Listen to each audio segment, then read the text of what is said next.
Alors, merci de l'opportunité que vous me donnez de vous dresser un portrait de l'importance pour notre gouvernement d'investir pour appuyer les groupes nombreux qui existent au Québec qui luttent contre l'homophobie. D'abord, un mot bien facile à comprendre sur l'importance parce que les préjugés sont encore tenaces, même si beaucoup d'actions ont été menées.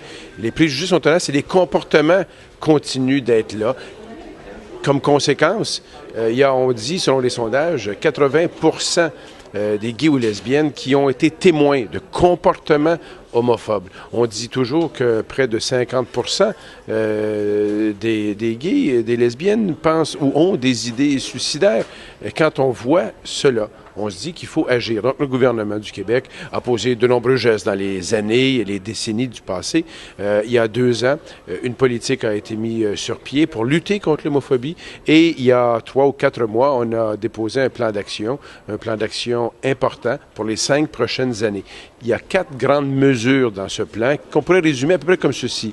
Il faut mieux comprendre, savoir plus et agir plus à l'égard de cette lutte qu'on doit avoir face à l'homophobie. Une des grandes mesures qu'on a mis de l'avant, c'est la création d'une chaire universitaire, la 2e en Amérique du Nord, mais j'oserais dire la première qui sera permanente, qui sera basée sur la recherche-action, avec des groupes communautaires gays, lesbiennes, transgenres, qui vont nous donner justement les moyens de vérifier quelles sont les meilleures façons de lutter contre l'homophobie. Donc, pour mieux comprendre, mieux savoir, mieux faire savoir à la population, des campagnes médiatiques nationales, 2 fois sur 5 ans et 3 fois des campagnes qui sont celles des organisations qui existent déjà, des campagnes de sensibilisation auxquelles on va ajouter plus d'argent pour mieux faire savoir quels sont les bons comportements, quelles sont les conséquences des mauvais comportements pour que justement la société puisse améliorer sa façon de voir la diversité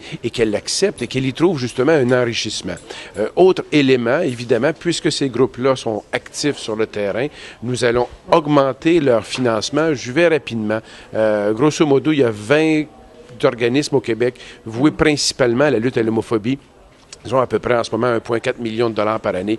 On va ajouter 700 000 $ par année, donc 50% d'augmentation à ces groupes parce qu'on croit que ce sont vraiment eux qui font l'effort le plus grand dans la lutte à l'homophobie. Et puis enfin, pour terminer, dans les 4 grands domaines qui s'ajoutent, il y a 11 ministères, il y a 60 mesures.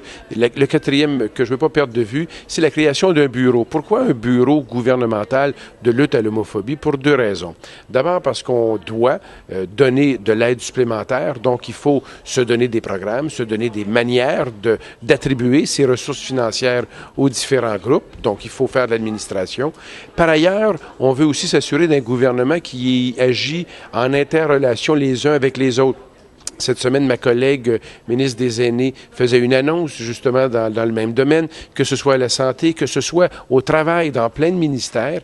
Il y a un travail ensemble qu'on doit faire plutôt que de le faire en silo. Donc, de créer un bureau qui va coordonner l'effort gouvernemental nous semble excessivement important. Donc, vous voyez, 4 grandes mesures, de l'argent, mais surtout une volonté de travailler avec tous les groupes sur le terrain pour mettre fin à ce fléau qui affectent nos concitoyens qui ont le droit à une vraie vie et qui nous permettent aussi d'avoir une société meilleure, une société de tolérance qui est, dans le fond, l'essence de ce à quoi doit mener la civilisation. Et on est capable de le faire et on espère que d'autres vont suivre notre chemin.